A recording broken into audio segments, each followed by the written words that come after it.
person, our guest speaker today.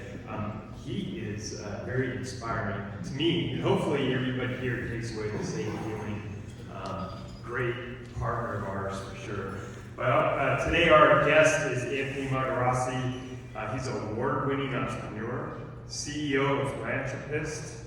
At the age of 27, on the heels of recession with a baby on the way, Anthony founded Trinity Packaging Supply from his home. He had one goal, was to disrupt the packaging industry. I don't think that's changed much, right? I think that's the same goal, right? Since then, he's grown it to be a $100 million company. He's made the Incorporated 5,000 fastest growing companies in America list 7 times in a row. The best workplace in America list 3 times, and is ranked 89th on the Fortune's list of America's most innovative companies in 2023. Anthony's latest innovation is a first of its kind e-commerce platform, Supply Stream, that aggregates supplier catalogs into one main catalog, which will revolutionize the whole industry. In addition to Trinity's various accolades, Anthony is South Jersey's Entrepreneur of the Year winner, a Great Irvine Chamber of Commerce 40 Under 40 winner, and the finalist of the Orange County Business Journal Excellence in Entrepreneurial Award. Anthony's a member of the Young Presidents Organization, a group of 30,000 founders and CEOs in 130 countries, and has helped organize YPO's Manufacturing Coalition to fight COVID-19, which made PPE supplies readily available during global supply chain shortage. Anthony is one of the first 8 graduates of Rowan University Entrepreneurship Program, where he received a Bachelor of Science degree in Business Administration, Entrepreneurship. He currently serves on Rowan's Entrepreneurship Advisory Council and mentors future entrepreneurs. Anthony and his entrepreneurial success is featured in the most syndicated entrepreneurship textbook in college campuses across the U.S. I thought it was extremely impressive. So without further ado, I would like to bring up Anthony to talk to us and inspire us. So Anthony.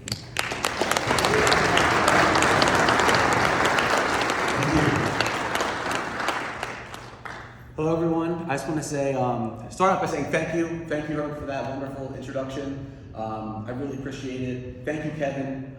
Kevin and I had an opportunity to catch up last time I was back on the East Coast, and we just really got talking and realized, we're kind of cut from the same cloth. We grew up kind of in the same way, the same kind of background, and we're talking about guys like Ronnie Security and Ed Deal, guys that have been with the company for 35 years. And I started realizing, I wonder how long I've been with a vendor of NFIs and working with these guys. And I realized it's 16 years. So we go way back. And with NFI, you have to earn it every day. And I hope that maybe some of you might know, working with Jacinda, working with our customer service team or some of our sales reps that visit your facilities, that's what we try to do. We try to earn it every single day. It's the only way we can continue to be your supplier. So I want to say thank you. It means so much to me to be here. And I just want to take a quick minute before I start just to let you guys know, a lot of people say thank you, but I want to really let you know why NFI means so much to me personally. So when I started Trinity from the home office in 2010, I had no customers, I had no money, we had a baby on the way, I had no sales, right? So now I was just cold calling. All I would do all day is just ask for opportunity after opportunity. I would hit industrial parks, I would walk in the back of warehouses, and I would just ask if I could quote on packaging supplies that they use. So I still remember what my feet feel like at the end of the day of this cold calling and hitting industrial parks. And all I was doing is asking for opportunities that you are giving my company every day. And that's why I'm grateful. So thank you. So, by the way, I don't know if any of you guys have had a chance to look at these. A lot of these are outdated. I would equate these to an old LinkedIn profile pic. We've got the same LinkedIn profile picture for 20 years or whatever it is. But some of these go way back, but we've made the same national publications currently as well. So the one that I'm the most proud of, and I want to talk to you guys a little bit about today, is the culture that we've created at Trinity. As we continue to scale and grow, I wanted to be able to keep that culture, like you feel like you're working next to your buddy and you're creating something, and you're really inspiring and awakening the entrepreneur from within, even though it's this big company or a larger company, right? And when we made 8 Magazine's Best Workplaces in America in 2023, and here Fortune Magazine, they contacted us. They said that you qualify to be one of the 300 most innovative companies, and this is a list of Amazon and Google, Walmart, and when we realized we ranked 16 in culture. When you rank higher in culture than Google, I wanted to take a minute and reflect on, well, what is it about what we're doing that's creating that type of culture? What is it that you guys see in working with us that we really care about doing a good job for you? So that's a little bit about what I want to talk to you guys about today is how to awaken the entrepreneur from within. So in coming out here, I came out here a little bit, say a little less than a week ago. Came out from California, so I'm used to the sunshine and palm trees. And I was welcomed with this beautiful weather. I think that we're coming up on golf weather out here. Any golfers? Do you have any golfers in the crowd? Let me see. Okay, we gotta watch these guys. You guys put their hand up. That's how you gotta watch, man. See if you're on the back nine, So, all right. So, how many of you who are golfers have ever made Golfer of the Month at your golf club?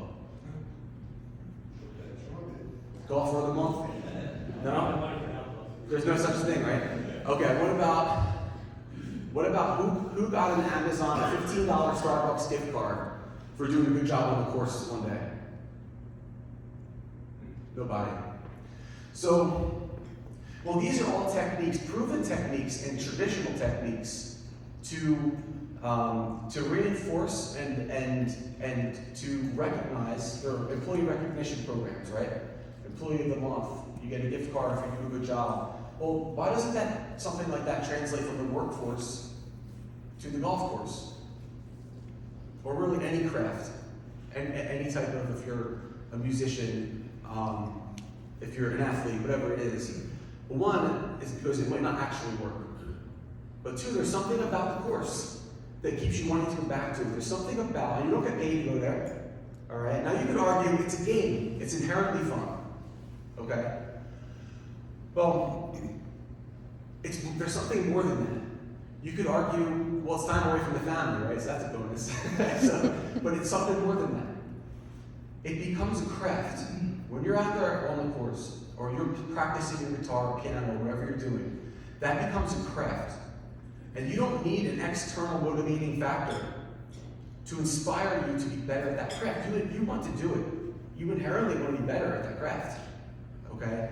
So what is it about certain things that make you want to inherently be better at, and other things that you feel like, well, what's in it for me? Okay? Well, it's the freedom of choice.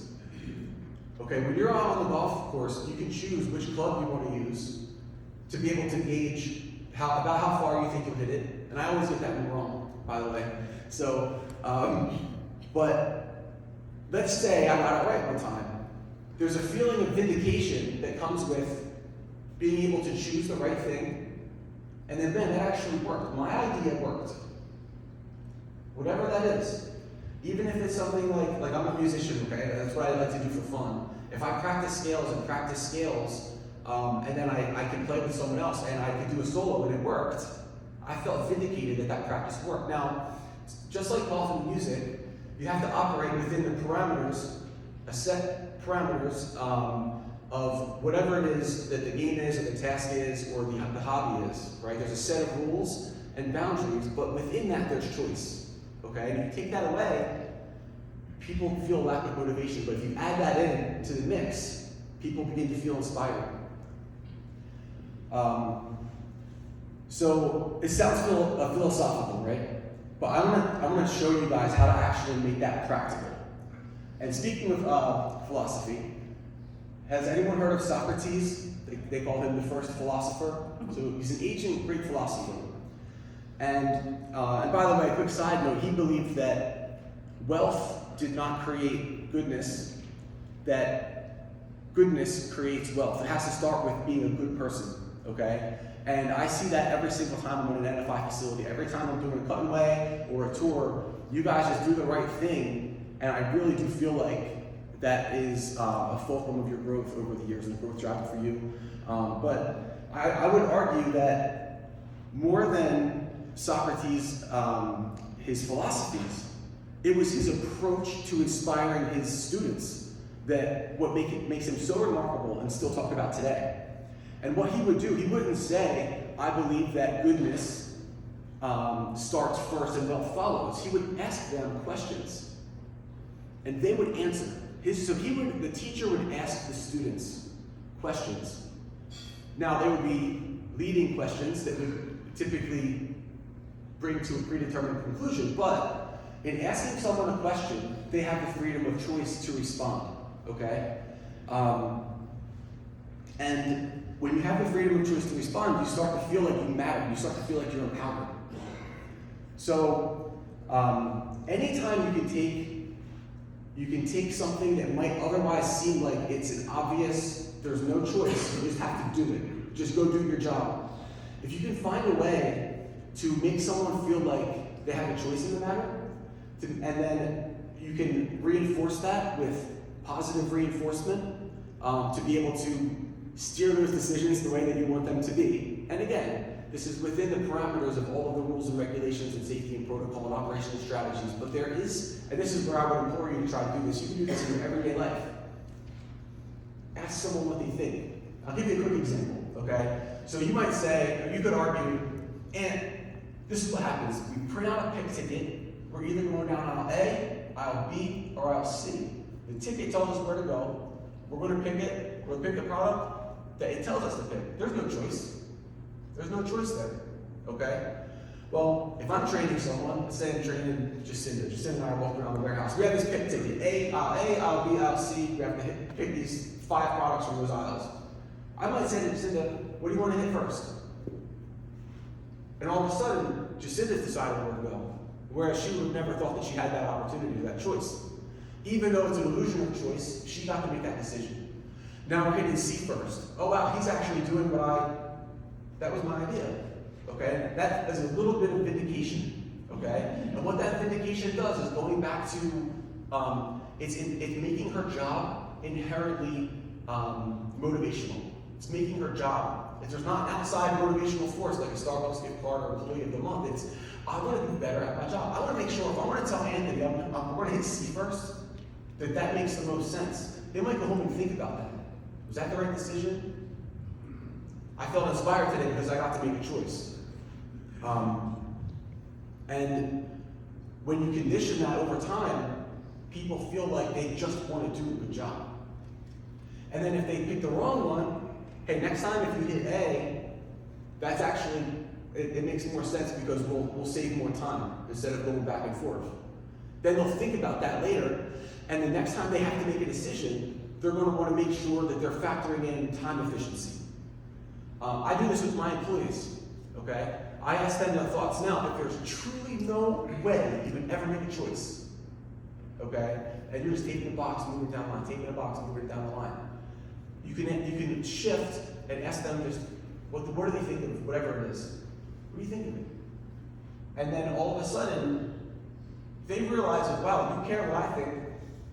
And if you are engaged in the conversation, they become inspired. They feel like they're a part of it. They feel like with every box that they take, they're building something. That's what we do here at Trinity.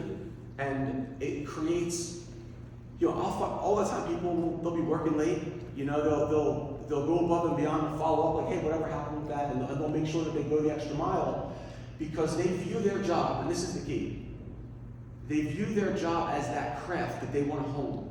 They want to become a master of that craft, of that task, inherently, without any outside motivational factor or gimmick or a what's in it for me mentality. They want to own that. And what I found is as soon they can own that quickly, and they move on to the next thing, and then that becomes their mindset. That shapes their mindset. Whatever's next, whatever's next. And that's why it was really cool for me personally last night to hear your stories and how you go within NFI and be recognized for that. I think that that's rare. It's rare on both sides to achieve it and to be recognized for it. But I implore you to try to find ways throughout your day to give people who otherwise might not have it the freedom of choice throughout their day. What will happen is it'll create a sense of empowerment, and they'll take that and they'll just want to do a good job for you. They'll probably tell other people about, hey, I really like my job, and this is why, because they feel empowered. So, speaking of freedom of choice, I understand that NFI has the choice to buy from other packaging supply companies. And I want to just let you guys know a couple of things that we try to do as an aside to try to continue to earn your business every day. The one is we roll up our sleeves and we go on site. We don't accept, if we get a purchase order from Dennis or Warren, we don't just say, all right, well, they want an 80 gauge stretch film. They ordered it, we're going to ship them an 80 gauge stretch film. We did our job as a supplier. We're going to say, well, wait, what are you wrapping up? How are you wrapping it? Are you using a machine? Are you applying it by hand? What makes the most sense? And we'll go on site. When I first came aboard with NFI, NFI was using an 80 gauge minimum everywhere. We rolled out high performance films. We rolled out films that stretch 300%.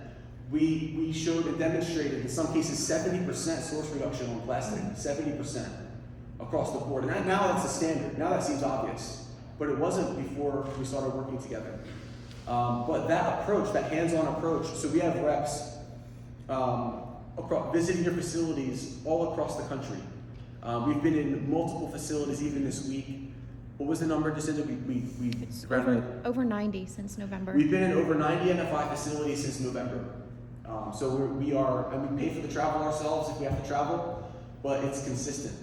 Hopefully some of you who are here know some of our reps and are familiar with that process. So we just make sure that what you're ordering is what you actually need.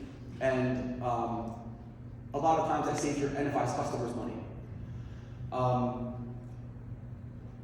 That and then just a quick response time. I know you guys want information as soon as possible, as you should, and we respond practically immediately.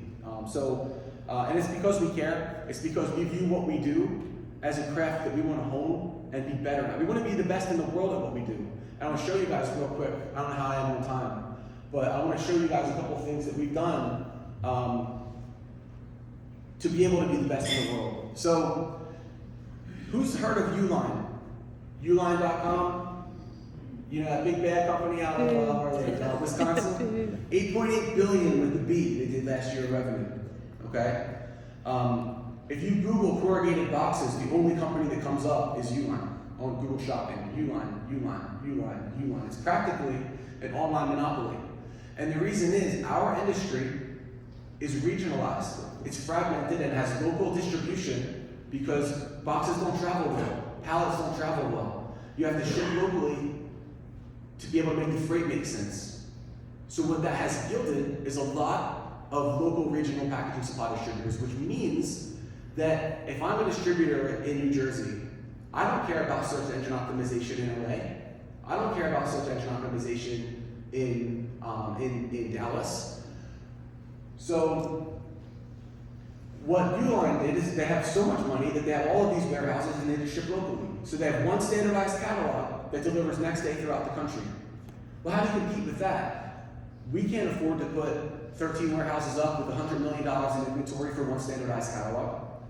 So over the years, what we have been doing here at Trinity is standardizing our data, okay? Because all of these different suppliers, okay, these wholesalers, manufacturers, they might call that roll of packaging tape 2-inch by 110 yards, 48 millimeter packaging tape. No, I'm sorry, 2-inch by 110 yards, 1.6 mil packaging tape. They might call it 48 millimeters instead of 2 inches, okay? So that data is different. So what we've been doing for the past 3 years is standardizing the data in our industry so everything is called the same, okay? Our own internal data. At the same time, we've been building a software, okay, that takes that data and we can have one item number for that roll of packaging tape, but we can have hundreds of suppliers, Okay, hundreds, we have all the manufacturers and the drop ship directly to our customers with one item number for that same roll of packaging tape, but different manufacturers. Okay, and what's that yield? What that has yielded for us is we've been able to aggregate all of our supplier catalogs into one world-class e-commerce catalog. I'll show it to you guys. It's right up here. So this is, for those of you who were here last year, we talked about this conceptually. But here, and you can see here, we have about 3,000 box SKUs over 45 distribution centers across the US that ships locally. So now we're able to compete with Uline. It's going to be us and them. And we can compete with search engine optimization strategies. We can compete with Google pay-per-click campaigns. And it's going to be the two of us. Now, we are still wholesalers. So our prices will not be equated with Uline's list prices. We're going to be way under market. However, we have the benefit of this catalog. And you can see here, it's assuming our zip code. I just want to show you real quick. So if you change the zip code, it automatically finds the supplier with the lowest price and quickest lead time depending on the shipping zip code. Of course, for some reason, it's not showing where it's shipping from, but it'll change where it ships from depending on the supplier that has the lowest price and quickest lead time. So essentially, what we've been able to do is ban all of the master distributors and manufacturers, establish quick ship programs, and this is what I've been working with our manufacturers on for over the past decade, and they ship locally. To be able to compete with Uline. So it'll ship the same day, deliver the next day, and at the same time, save money. So without this technology and leveraging technology, and I would equate this technology to how Uber competed in the transportation industry without having to have their own fleet of cars, or how Airbnb or VRBO competed with Marriott without putting up $1 billion capital infrastructure. That's what we're doing in our industry by automating leveraging our dropship programs from our suppliers, automating that process by standardizing the data and then leveraging our technology to have it in one world-class e-commerce catalog. So over time, whenever you Google a certain packaging supply, you'll see it'll be us and Uline that come up, and not just Uline. And we anticipate being able to tap into their $8.8 billion market share, their 800,000 users that come across their site per month from Google. We'll start to be getting a lot of that, and we'll continue to grow.